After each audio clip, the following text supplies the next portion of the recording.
Его зовут Киостро. Ему сегодня предстоит весь день стоять на жаре под открытым небом и терпеть летнее средиземноморское солнце. Его задача проста – простоять как можно дольше. Но он наверняка с ней справится. Не зря же он стоит так каждый день уже почти 1000 лет. Ведь Киостро – это самый обыкновенный дом. Добро пожаловать на Мальту. Это «Жизнь других».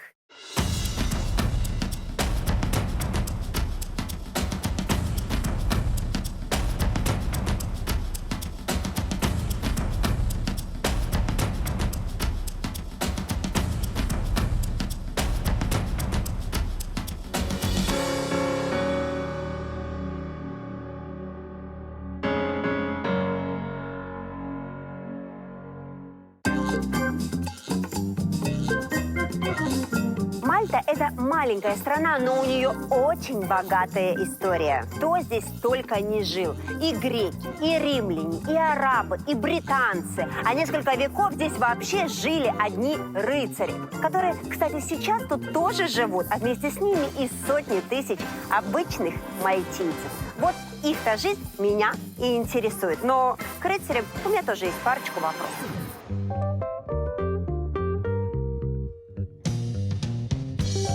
Мальта – это маленькое островное государство в Средиземном море. Города Мальты настолько древние, настолько красивые, что когда в них попадаешь, то даже жалеешь, что родился не в этой красоте и не стал архитектором. Как, например, Клод, коренной мальтиец, который всю жизнь посвятил местной архитектуре. Но даже если себя этой красоте не посвящать, то ты все равно в ней будешь жить. Как, например, семья Пьера и Мартины. У них огромный древний дом в мальтийском стиле, который тоже имеет свое имя. Впрочем, вы с ним уже познакомились. Его зовут Киостро, и родился он почти 1000 лет назад. Но если родиться на Мальте в наше время и быть не домом, а человеком, то, скорее всего, это произойдет в государственной клинике. Государственная медицина на Мальте полностью бесплатная. Естественно, сюда включены и обследование до родов, и сами роды, и скорая помощь, и послеродовое обслуживание. Поэтому, если женщина гражданка Мальты и платит все налоги, то не потратит на роды ни 1 евро. Так ли все идеально, я решила спросить сама лично уроженницы. Кстати, никаких бахил и халатов для посещения здесь надевать не надо. Поэтому я прошлась по палатам и довольно быстро нашла Алису, которая родила буквально сегодня утром, но любезно согласилась ответить на все мои вопросы. Ну, я поздравляю, боже мой, это мальчик или девочка? Девочка. Сколько будешь находиться еще тут в больнице? У меня все прошло хорошо, поэтому послезавтра выпишут. То есть, а ты, когда родила, ребенка сразу положили, да, с тобой, и ты все с ним тут сама делаешь? Или к тебе приходит медсестра и помогает тебе с чем-то? Конечно, если мне нужна помощь, я в любой момент могу вызвать медсестру. Но и без того они прибегают каждые полчаса, проверяют, спрашивают, все ли хорошо. Сервис здесь просто прекрасный. Ну, тебе все устраивает в этой больнице? То есть она же государственная? Целиком и полностью. Здесь все на высоте, и персонал, и оборудование. Государственные клиники на Мальте даже лучше частных. Например, если ты будешь рожать в частной больнице, и, не дай бог, случатся какие-то осложнения, тебя все равно привезут сюда. По качеству государственных медицинских услуг Мальта входит в 5 лучших стран мира. Единственная проблема, которая у нас есть, это очереди. Но это только на что-то плановое. Если вдруг с человеком случилось что-то серьезное, ни в какой очереди он сидеть не будет. А к тебе сюда посетители могут приходить? Ну, кроме меня. Да, конечно. Сейчас в связи с ковид разрешено посещать только мужу. Но в нормальной ситуации может прийти хоть вся Мальта. А скажи, на Мальте вот перед рождением ребенка ты как-то готовишься к появлению его, там, покупаешь одежду, там, кроватку? Или, в принципе, вот сейчас вот он родился, и ты вот сейчас будешь все покупать? Или муж сейчас бегает, покупает? В принципе, все, что надо для ребенка, у меня еще за месяц было готово. Так что есть во что одеть и чем успокоить. Хотя она пока и так спокойная. Боже, прекрасный ребенок лежит, молчит, слушает обывательские разговорчики. Да, ну все. Если Алиса не решит отдать свою малышку в частный детский сад или ясли, то до 3 лет придется смотреть за ней самостоятельно. Ведь в государственные детсады до этого возраста здесь не берут. Но не берут и после. Ведь с 3 лет детей на Мальте сразу ждет школа. Наши малыши действительно ходят в школу с 3 лет. Конечно, они обучаются через игры и разные развлечения. Но уже адаптируются к школьному графику с 8 утра до 3 часов дня. Конечно, до 5 лет такая школа не считается обязательной. Если родители не хотят, то могут свое чадо оставить с бабушкой или отвезти в обычный частный детский сад. С ними здесь проблем нет. Но вот чтобы попасть в среднюю частную школу, иногда приходится ждать годами. В хороших частных школах всегда не хватает мест. Если хочешь, чтобы твой ребенок пошел в 1 класс именно в частной школе, то очередь лучше занимать еще во время беременности. А стоит такое образование будет от 3000 евро за год. Кроме частных и государственных, здесь есть еще и школы католические. Причем туда тоже попасть очень непросто. В католических школах нет никакой очереди. Там действует другой принцип. Если желающих больше, чем школа может принять, то их выбирают по воле Божьей. Проще говоря, просто по принципу лотереи. Если вы уже запутались, не переживайте. Я тоже. Но вот что ясно на 100%. Это то, что на Мальте бесплатные и беспроблемные только государственные школы. И пусть канцелярию и обеды школьники должны покупать сами. Чтобы сытно пообедать, мне обычно достаточно 3 евро. Но в целом на весь день я беру у родителей 10 евро карманных денег. Самое главное наказание в местных школах – это оставить провинившегося школьника еще на несколько часов в школе после уроков. Но у меня возникает закономерный вопрос. А если он, скажем, разбил головой окно, но тем самым осваивал свою будущую профессию? Не понимаете? Объясняю. Все дело в том, что на Мальте есть все предпосылки к тому, чтобы сразу после школы стать профессиональным каскадером.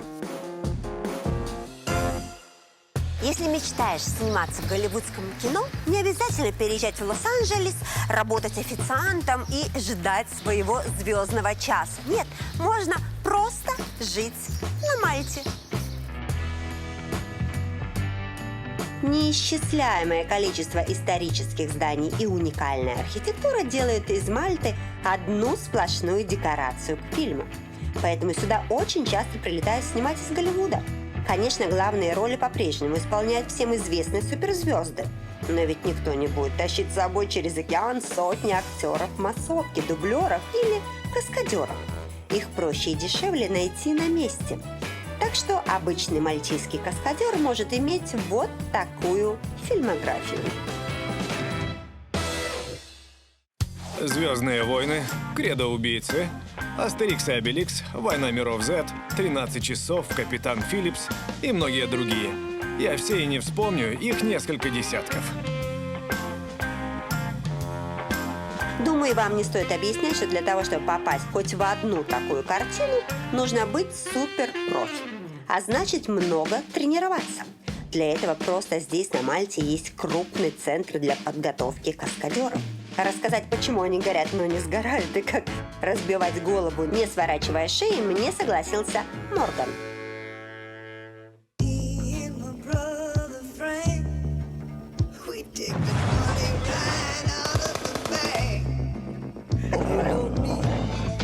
Вы сейчас готовитесь к какому-то фильму конкретному?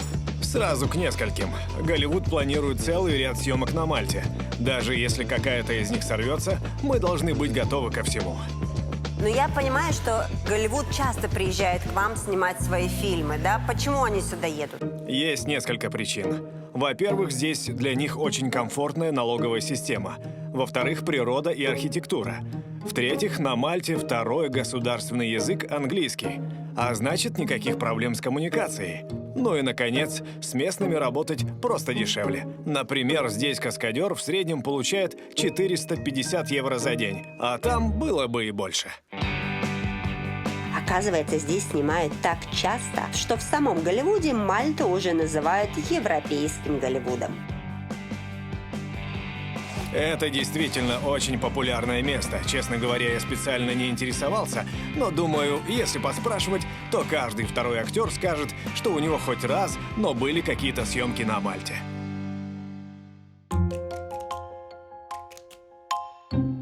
Ты никогда не думал переехать, например, в Лос-Анджелес и работать в этой же индустрии там? Нет, не хочу. Здесь я востребованный профи, а там таких сотни. Огромная конкуренция. Дороже жизнь. Все эти агенты, профсоюзы. Зачем мне это? Ну, логично. Кстати, есть в этом логика. Я просто была в Лос-Анджелесе, в Голливуде, и говорила и с каскадерами, и с актерами. У них там очень страшная какая-то система с налогами. То есть им остается 20-30% от гонорара. У вас какая система оплаты? Перед тем, как Морган ответит, давайте вспомним, что мне сказали в Голливуде, когда я задала практически такой же вопрос. Реально на руки ты получаешь не больше четверти от гонорара.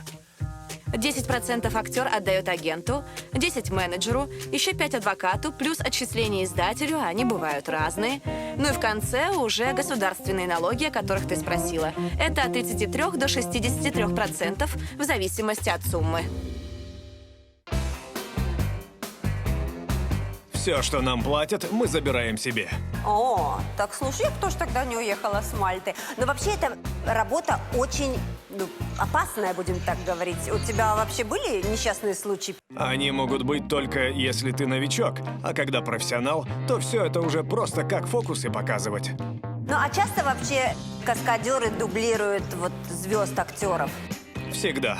Даже когда снимают таких актеров, как Том Круз, которые все делают сами на тренировках, все равно прибегают к услугам каскадеров. А большинство актеров вообще никогда трюков не делают. Но ты ведь этого не заметишь. На то и существует магия кино. Честно говоря, после такого разговора захотелось бросить все и срочно пойти в кино, чтобы еще раз внимательно пересмотреть все экстремальные моменты. Вот вы сейчас подумали, Жанка пришла, села в кресло, сейчас купит попкорн и будет смотреть фильм, да? Думает, что я в кинотеатре, а вот и нет. Я в университете. Но несмотря на то, что этот лекционный зал выглядит вполне современно, университет Мальты – один из самых старых вузов в мире. Университетов с такой историей, как у нас, в мире на пальцах пересчитать. Ведь нашему более 400 лет. Причем с того времени на Мальте так и не построили больше ни одного другого вуза. Когда приходит время поступать в университет, ты всегда думаешь, может быть сюда, а может быть в этот, а может быть вот в этот, а может быть в тот. На Мальте таких проблем вообще не существует, потому что тут всего лишь один университет, куда все с удовольствием поступают. Мальта страна маленькая, поэтому для всех, кто хочет учиться, мест хватает и в одном вузе. Мало того, они еще и для иностранцев остаются, а обучение при этом вообще ничего не стоит. Первые 3 года учебы до получения стипендии бакалавра бесплатны для всех, как для местных, так и для студентов из других стран Евросоюза. Но чтобы получить специалиста, например, я уже плачу по 500 евро за семестр. Однако, если студент мальтиец и у него даже этих денег нет, то государство с удовольствием ему одолжит. А уже потом, когда тот выучится и пойдет работать, вычтет эти деньги в виде налогов. Кстати, после выпуска из вуза устроиться на работу совсем несложно. Ведь здесь расположено довольно много офисов самых разных международных компаний. Причина этому – комфортные налоговые условия. Если доход вашей компании ниже 9000 евро в год, то вы не платите никаких налогов вообще. Когда он поднимается выше 9, то будет взиматься налог от 15 до 35%. Но если грамотно вести бухгалтерию, использовать льготы и знать, как все правильно оформить, то даже при высоком доходе налоги будут не выше 5%. Но оказывается, на Мальту едут не только для того, чтобы вести бизнес или отдыхать. Приезжая на Мальту, вы можете совместить приятное с полезным. Здесь можно не только загорать, отдыхать, море, солнце. Тут можно выучить английский язык, потому что здесь самые знаменитые языковые школы на Мальте. Представляете? Языковая школа не имеет ничего общего с обычной средней школой. Во-первых, учатся здесь только иностранцы. А во-вторых, они совсем не школьники. Это взрослые люди, которые приехали учить английский язык. Так как на Мальте английский – это государственный язык, учителя знают его как свой родной, а значит и преподают не хуже, чем в Британии. Не хуже, но дешевле. Неделя обучения в языковой школе студенту обойдется в 180 евро. А если он планирует учиться не менее чем полгода, то ему еще и перелет оплатят. Обращайтесь в Hello Malta. Эти ребята организуют все на высшем уровне. Забронируют жилье, экскурсии и, конечно, обучение в лучших школах острова по самым выгодным ценам. И, например, VSE. Эта школа была признана номером 1 на Мальте. Здесь есть курсы и для взрослых, и для детей. Кстати, приступить к занятиям английского языка можно с любого понедельника. Когда там у вас ближайший отпуск? В итоге студенты получают знания и международный сертификат, а мальтийцы получают иностранных студентов с деньгами и хорошую работу. Однако большинство местных не очень любит работать в офисах. Оно и понятно, ведь в стране, где древняя архитектура куда больше, чем многоэтажного стекла и бетона, в первую очередь востребованной будет профессия архитектора, а точнее специалиста по мальтийской архитектуре. Скажи мне, пожалуйста, по какому принципу в старину строились эти города на Мальте? Раньше все строилось без какого-либо принципа. Вот, например, эта улица. Ее строили простые люди. Они не пользовались услугами архитекторов и не придерживались правил. А сейчас все наоборот. Чтобы построить дом, нужно соблюдать очень жесткие правила, нормы и стилистику. А вот человек может сам заменить дверь дома, я не знаю, окна? Или он должен иметь какое-то разрешение? Нет, что ты, конечно, не может. В старых районах, как здесь, даже дверь нельзя в другой цвет перекрасить.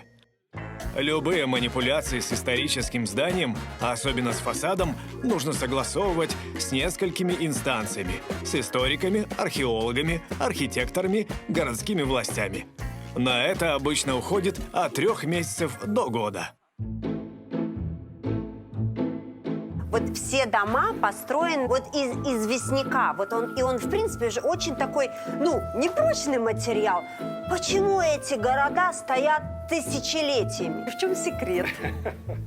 Этот камень, кстати, это единственный природный ресурс на Мальте. И раньше его было довольно много. Поэтому его не жалели и стены делали очень толстыми. Это и весь секрет. Так что да, на первый взгляд все кажется ветхим.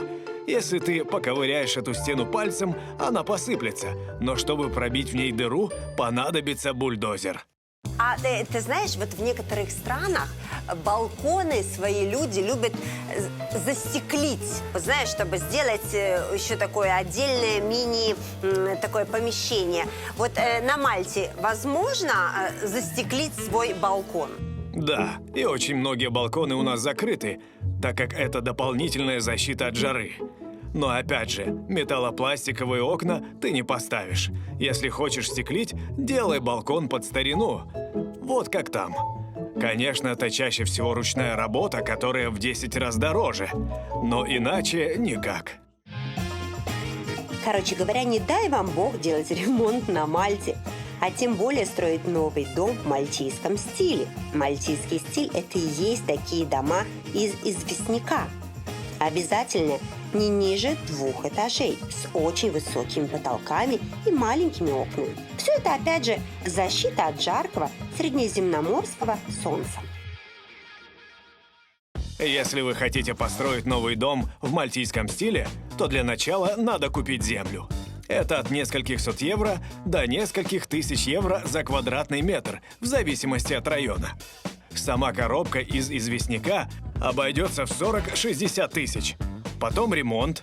Тут уже у кого какой бюджет. И только после этого можно давать дому имя. Имена на Мальте имеют не только люди, но и дома. Представляете? Вот так вот идешь, название улицы, номер дома и имя дома. Виолетта Доминику. И не дай бог вы не укажете его в поздравительной открытке. Ваше письмо не придет. Потому что, почему? Надо ко всем обращаться по имени. Добрый день, Виолетта. Иду дальше. Хорошо хоть назвать дом это бесплатно, потому что если посчитать цену строительства, то нормальный мальтийский дом по самому минимуму станет 1100 евро. Мне кажется, что для среднего мальтийца с средней зарплатой по стране 1600 евро в месяц – это довольно дорого. Но большинство местных все равно живут именно в таких домах. А вот чтобы посмотреть, как именно они живут, я пришла в гости к своей знакомой Матине и ее дому Киостром.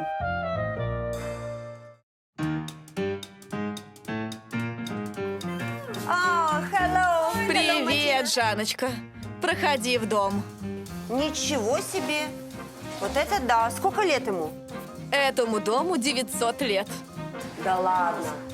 Да, классический мальтийский дом. Видишь, это еще арабская архитектура.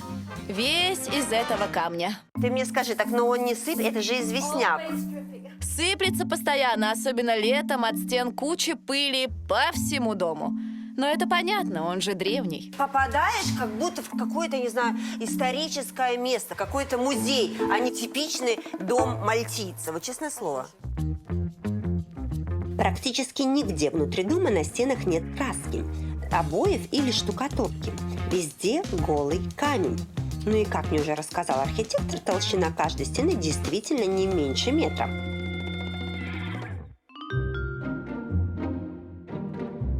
Это наша гостиная. Здесь мы собираемся всей семьей поужинать, посмотреть телевизор, посидеть у камина. Он, кстати, очень старый. У вас на самом деле тут все очень, ну, такая вся мебель, мне кажется, антиквариат.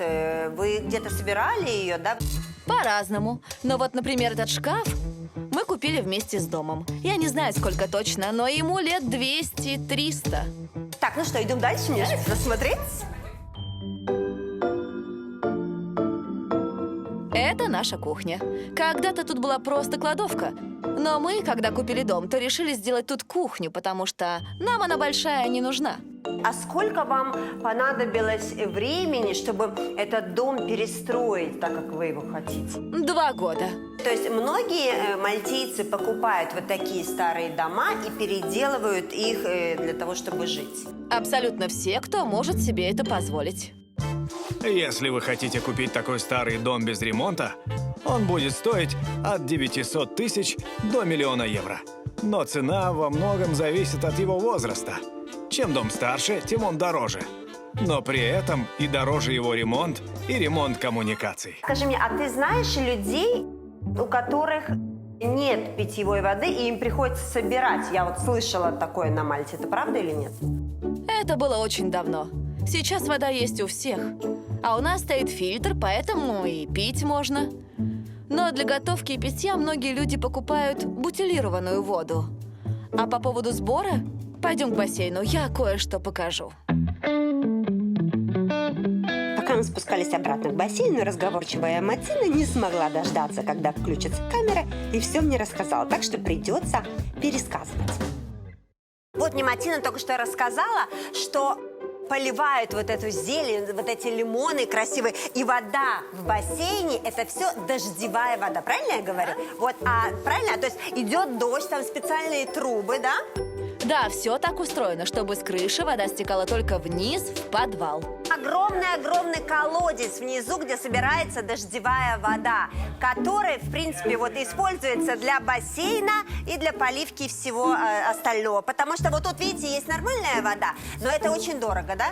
На самом деле не очень дорого, но дороже, чем бесплатно. Супер! Потрясающая экономия, чтобы вы понимали.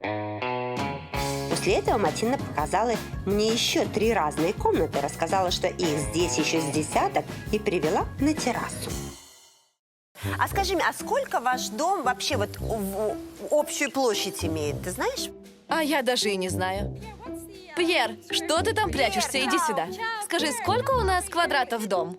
Привет, Жанна. Мы уже обошли весь дом, и я думаю, где люди? Где люди наконец-то встретились? Сколько у нас дом квадратов? Да я, честно говоря, и не знаю. Наверное, метров 300. Да больше, тут только терраса 20 на 20. Ну, может. Я знаю, сколько мы коммунальные платим, а какой метраж – без понятия. Налогов на недвижимость на Мальте не существует. Наверное, поэтому мы и не знаем размеры собственного дома. А коммунальные, ну если посчитать в среднем, то за электричество мы платим где-то 80 евро в месяц, а за воду 20-30 евро. С ней здесь давно проблем нет. Вы наверняка заметили, что я много расспрашиваю о воде. Да, и местным есть что интересного на эту тему рассказать. Причина проста. На острове нет пресной воды, но есть опреснительные станции. Опреснительные станции. Даже как-то так странно звучит. В жизни не была на такой станции, идем посмотрим. Кроме воды в бутылках, которые привозят с материка, опреснительные станции – это основной источник пресной воды на Мальте. Ведь ни рек, ни озер, ни подземных источников здесь практически нет. Но легко ли обеспечить 500 000 населения страны только таким способом? Это я попробовала спросить у Марка, а он попытался мне ответить. Короче, вода поступает из океана сюда. Тут мы ее перерабатываем, а потом пускаем дальше в систему. Я ничего не слышу, идем отсюда. Боже, это какой-то кошмар. Что?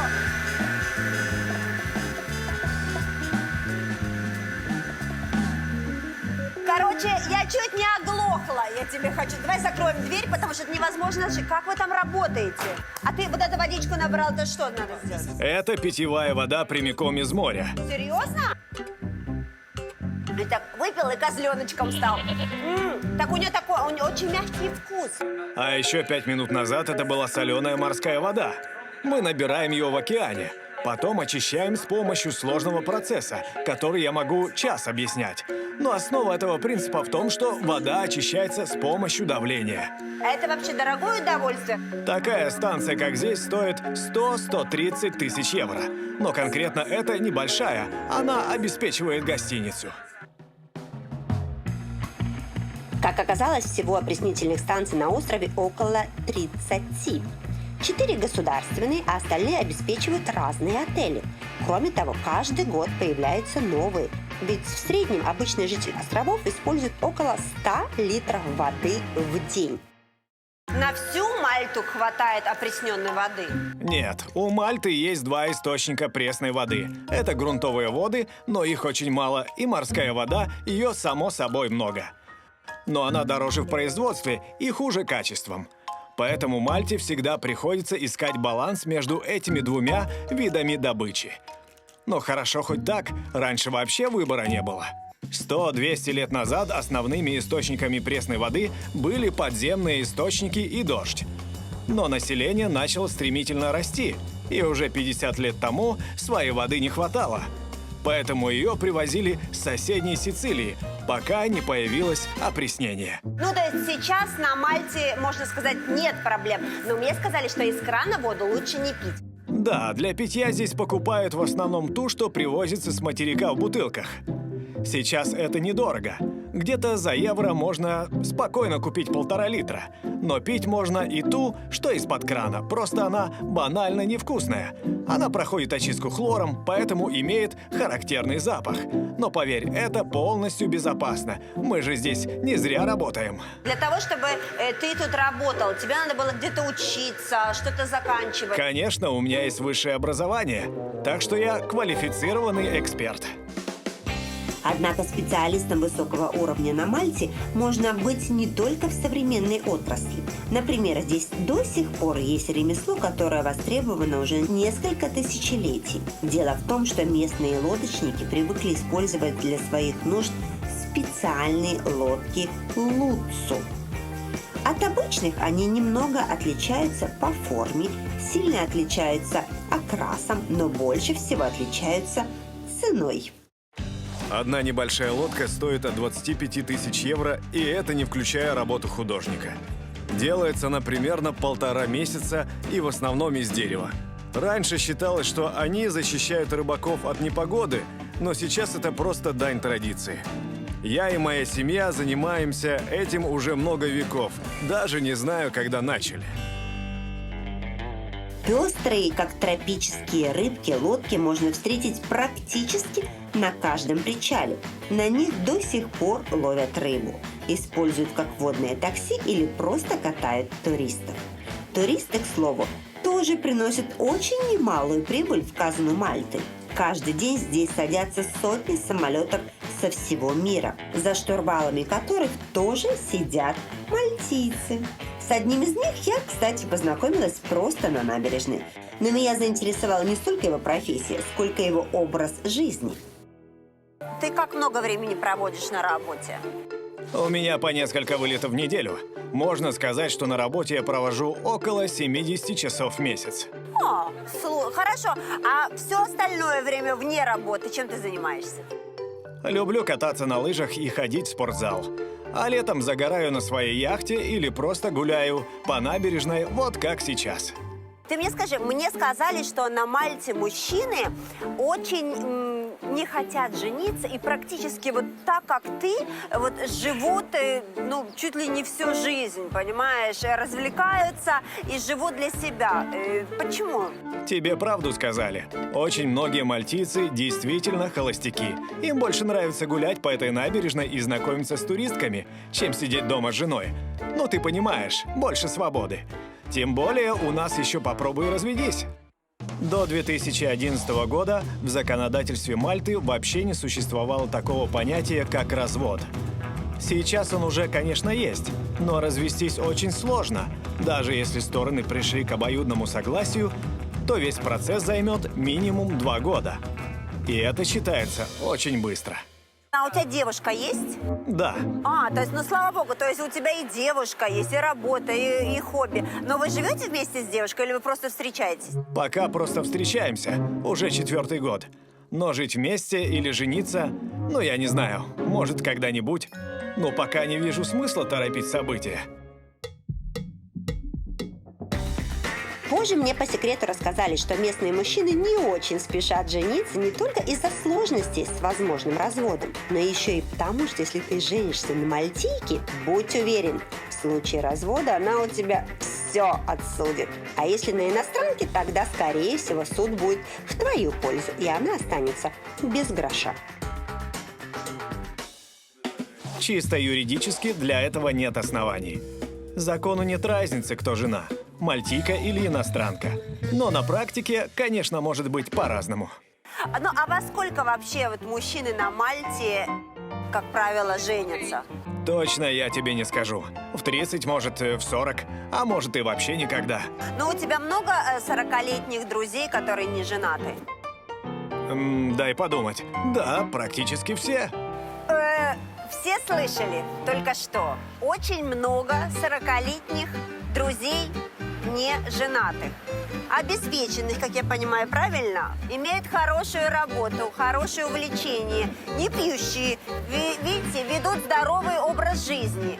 Что вам еще надо? Господи, Мальта, солнце, я не понимаю. Хотя, погодите, если задуматься, то на самом деле очень легко догадаться, что вам еще надо – белого коня и звание рыцаря. Но вы знаете, на Мальте нет проблем и с этим. Говорят, тут на Мальте до сих пор живут рыцари. Представляете? Кто говорит, что у них отдельное государство, кто говорит, что у них, не знаю, отдельная страна, кто... В общем, что только не говорят. Очень интересно пойти и все самой узнать.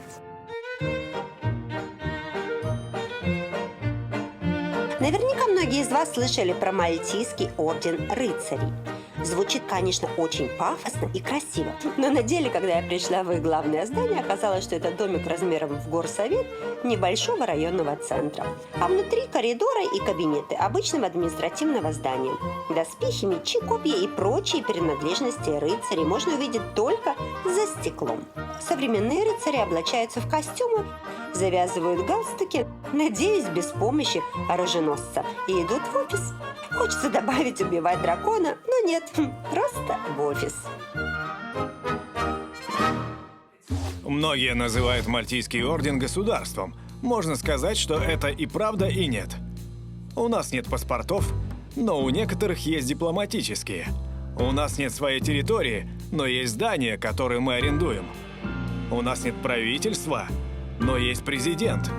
У нас нет судов, но есть свои законы. Похоже, даже если ты президент рыцарей, то все равно политик. А значит, будешь говорить очень много и общими фразами. Давайте я попробую объяснить, как сама поняла. Рыцарские законы – это что-то вроде внутреннего устава. А сам Мальтийский орден – это некая организация, которая существует для... Так, для чего же она существует? Ладно, придется опять спросить у президента. Главная цель нашей организации – это помогать людям. По сути, мы волонтеры. Строим больницы и госпитали для тех, кто нуждается. Помогаем во время экологических катастроф и других бедствий. Существует наша организация за счет пожертвований ее же членов. Но часть из нас работает на Мальтийский орден и получает зарплату. Я в том числе. Все-таки никаких тебе рыцарских турниров за руку благородных дам в наше время уже не увидеть. Зато и стать рыцарем куда проще, чем в Средневековье. Рыцарем Мальтийского ордена может стать абсолютно любой человек, независимо от национальности или гендера. Да-да, рыцарем может быть женщина. Главное – разделять рыцарские ценности, усердно трудиться на благо человечества, например, быть волонтером и платить взносы, размеры которых я, к сожалению, разглашать не могу. Короче говоря, если ты хороший и добрый человек, да еще при деньгах, добро пожаловать в рыцари. Но это еще не все. За определенный денежный взнос можно стать и гражданином Мальты.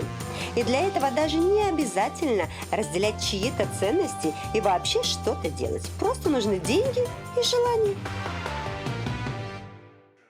Стать гражданином Мальты можно 3 способами.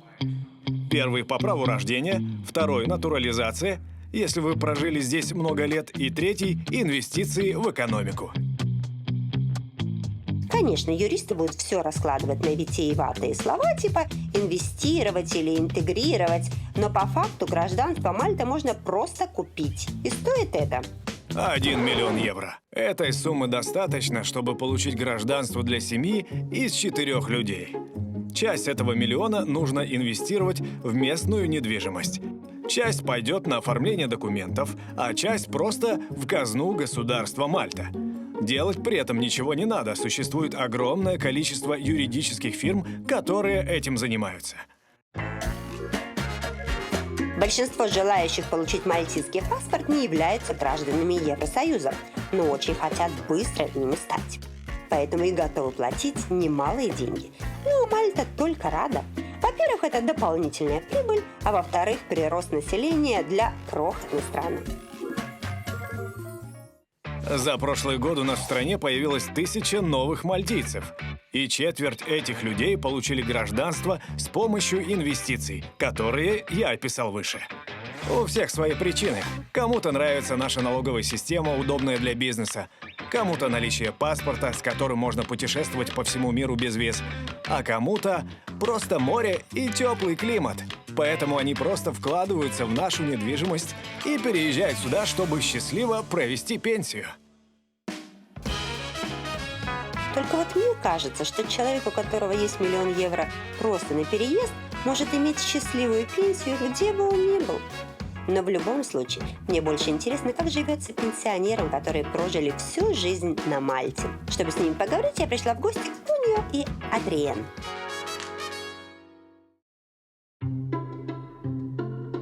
Вы давно на пенсии уже?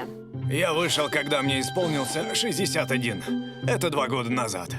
Так вы молодые пенсионеры еще. Ну и как вот ваша жизнь сейчас существует? Чем вы занимаетесь?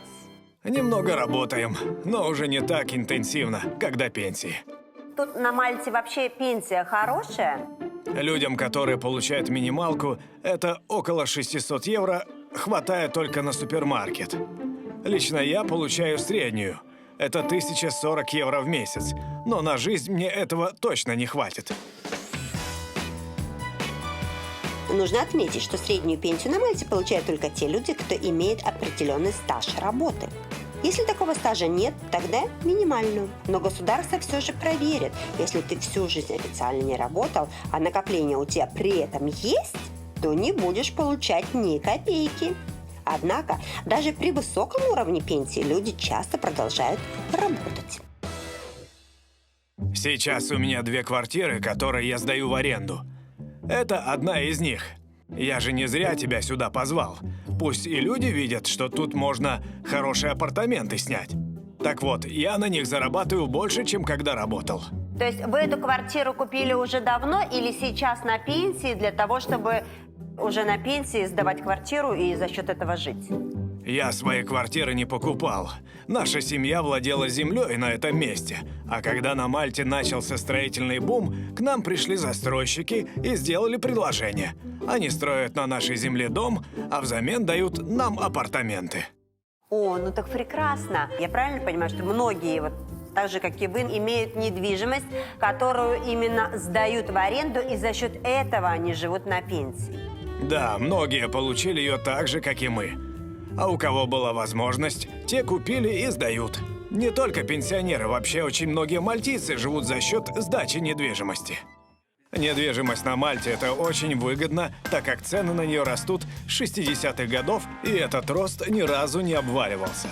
Кроме того, нет никаких налогов на владение, только одноразовые выплаты при покупке нового дома или квартиры – 8% от общей стоимости. А легко сдать квартиру? То есть для этого вот что надо? Какой-то пакет документов? Вы проверяете этих людей, их проверяют банки. Вообще это сложно здесь, на Мальте, или нет? Есть некоторые бюрократические моменты, но в последнее время все очень упростилось. Например, если раньше мы отдавали 35% налога с арендной платы, то сейчас всего 15%. В итоге у нас получается около 2000 евро месячной прибыли, не считая государственной пенсии. Так это больше даже, чем средняя зарплата на Мальте. Конечно, так можно жить тогда прекрасно. Можно ли сказать так, что на Мальте жить на пенсии лучше, чем до нее? Думаю, да. Раньше мы все тратили на детей. Одежда, школа, игрушки, развлечения. А сейчас дети уже сами могут себя обеспечить, и все, что мы зарабатываем, сами на себя тратим. Налогов, как пенсионеры, мы платим гораздо меньше. Короче говоря, можем ни в чем себя не ограничивать. Мне кажется, глядя на вас, на ваши апартаменты, на вид из окна, что быть пенсионером на Мальте – это очень прекрасно. И солнце, и пляж, и фрукты, и радость, и хороший доход, не побоюсь этого слова. То есть у меня есть варианты уже подумать, встретить свою пенсию, может быть, даже и здесь. Кстати, вы заметили, что местные уже несколько раз вспоминали про налоги, точнее их отсутствие. А я заметила, что эта тема для мальтийцев особенно щепетильна и оказалась права. Оказывается, хоть налоги здесь и без того невысокие, местные могут платить их не всегда, причем независимо от ситуации. На нашем кладбище расположено 60 тысяч склепов. Все они семейные, в каждом покоится от 2 до 9 человек. За обслуживание одного такого склепа администрация установила налог в 70 евро в год. Но, например, за прошлый год из всех 16 тысяч владельцев заплатили только 2. И ничего не поделаешь. Мы же не полиция и не суд, чтобы остальных заставлять.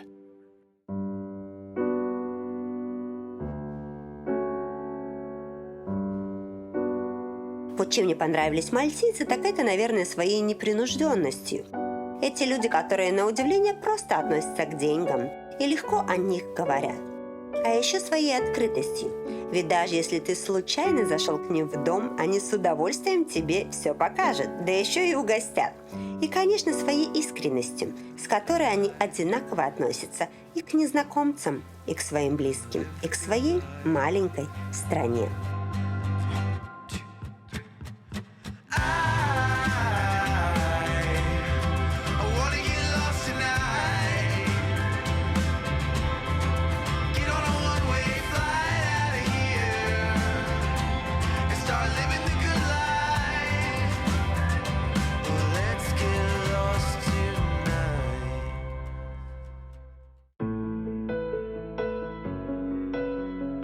Если бы я прожила всю жизнь на Мальте, она была бы удивительной, как в сказке. Ну, судите сами. Я могла бы жить в замке из песка, пить морскую воду, а моим мужем мог бы быть настоящий рыцарь. Но в сказке главному герою постоянно чего-то не хватает. Вот и мальтийцам постоянно не хватает Деревьев и парков. Мне лично вида из спальни на океан. Снега. Мне бы квартиру побольше. А мне побольше зарплату. Большого футбольного стадиона. Фонтана возле подъезда. Да, мы живем как в сказке. Лично мне с головой всего хватает. Мальтийского солнца, моря и близких людей, которые у меня есть. Самое забавное, что жизнь в этой сказке легко можно купить. Но, честно говоря, мне этого совсем не хочется. Потому что это не моя жизнь. Это жизнь других.